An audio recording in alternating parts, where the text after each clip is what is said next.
Simplicity is here, but is it too simple?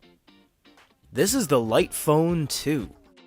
Claiming to be a distraction-free, well, I wouldn't call it smartphone, but phone for your everyday necessities. And we mean necessities, as in phone calls, text messages, yes, and an alarm. But that's the extent. There's nothing else it can do. That's not a gripe, that's a fact. There is nothing else it can do.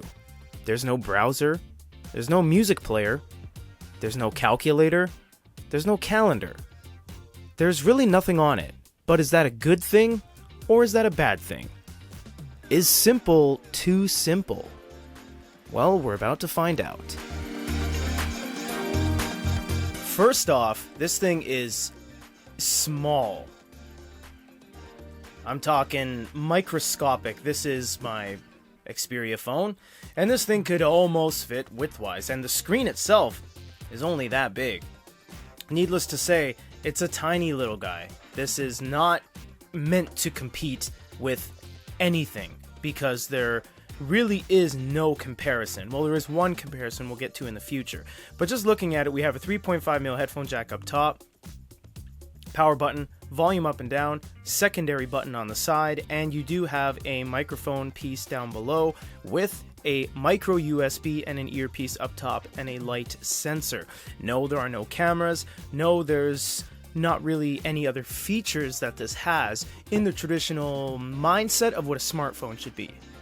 In fact, you couldn't call this a smartphone. It's not. It's a cell phone. This is a cellular phone. It's not a smartphone. It is not a supercomputer. It has no smart capabilities whatsoever.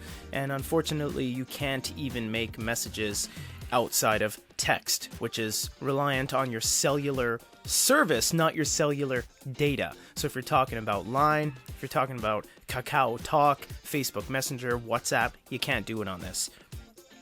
Unfortunately, there's not really a lot here, so we're just going to have to go through every single thing, and don't worry, there's not a whole lot, so it won't be too long. You have a dial pad here, you can use to dial numbers, you have a search through your contacts, keyboard's really small, you can see one of my thumbs covers almost the entire keyboard.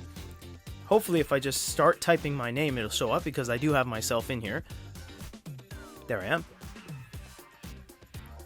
Go back to right here, and you can search the contacts by clicking it there. You can add a contact there, edit, add new, search, etc. Now, that's the entire thing for the phone section. So you press that button on the side, and now we can go down to alarm. There's the alarm. That's it. We set the alarm. We can go 2 p.m., 2:22, 2:80. Well, there is no 2:80, so you can go 1:28, 2:28. You can go back like that, and you basically set the alarm. So that's really it. That's in fact outside of phone and settings, of course, which every device on earth has. Alarm is your only app, which is strange because in their advertising campaign they said you can do things like phone, alarm, or a ride home. But they showed this thing on the screen that looked like directions, some sort of really light kind of turn left, turn right, 100 meters till you arrive kind of thing. But there's not one place on this whole thing you can actually do that. There's no ride, share, calling, Google Maps-esque skinned version at all. There's nothing. If we go into settings, you have airplane mode, toggle on and off. No, you don't have any sort of drop down or tapping the top for the top bar for additional things. You can't do any of that. Notifications has your regular notifications, the call light, new activity, vibrate and ringing. Yes, it does have a vibration on top, so that's really cool. It does go brr, brr, brr and whatnot, so you do get that kind of haptic feedback when you tap things. Go over to preferences.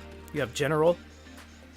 General gives you the home screen, the keyboard, haptic feedback, accessibility. You go home screen, you can actually change it to a bunch of things. You want to kind of show what you want off and on. These are the toggles off and on the left. The hitboxes are very small, the touch boxes. So as you're tapping things, you got to make sure you're really touching it. Clicking on keyboard, you have a bunch of things like spell check and the layout itself. You can do QWERTY. I don't know why you would do those other ones. They're just kind of wildly complicated. QWERTY keyboard layout is the best one. If we go down to haptic feedback, you can turn that off and on. And accessibility, right here, takes multiple taps. You do hearing aid control. That's really cool as well. They give you that availability of things. You can also go time and change the time to standard AM PM. We will go back one more and head over to phone.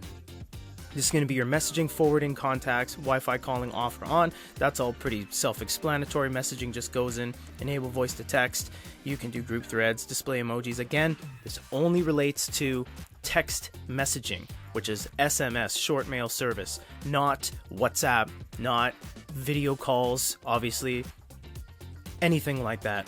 We'll go down to display now. This is as bare bones as it needs to be. I would have expected a little bit more because it is an e-ink display, but I don't think they care as much as we care. So you have automatic screen light because it does have a sensor, sleep timer, and this is a big one that's actually kind of buried. The entire thing you can flip into basically dark mode. It inverts all the light colors into dark, all the darks into lights. I like the white background, just already hard to see as it is on this thing. We just want to keep it like that. Passcode, you can set up a passcode. It being a cell phone, it's debatable whether you need a passcode. I mean, there's contacts stored, but outside that, not much else. If you go over to tools, you can edit the toolbox and show what you want up and down. You can't add any more tools, and that's that side button, so you're really just stuck with the tools you have there.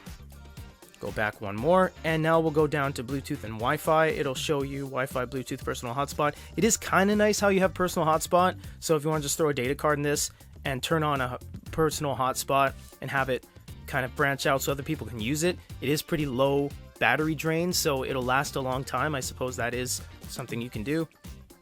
Account and info, light account. Device information is just the information of the unit itself. It gives you your phone number. Yes, this is the latest possible software version. You also have storage. Storage is a little bit silly because why would you need storage? It's really just for your mail and not even email. I mean, I'm talking your text messages and a couple of your phone history calls. So you can keep it forever, but it really just is something that just doesn't need to be there. You can reboot and you can do factory reset. That is absolutely everything to do with the Light phone. I get where they're coming from. They want to rescue you, it seems, from the everyday mundane scrolling through YouTube shorts and Instagram stories. They want you to put the phone down and spend some time with your loved ones. And that all makes sense, it really does. But to leave out extremely lightweight and inherently necessary applications, so much like a calendar, or even some sort of data communication-based messaging service like Facebook Messenger or WhatsApp, seems to be a little bit of a mistake, even for 2019. No one texts anymore. Heck, no one even uses phones to make phone calls anymore. However, all things considered, it's an interesting concept that is certainly beautifully pulled off. For GoodyReader.com, this is Peter.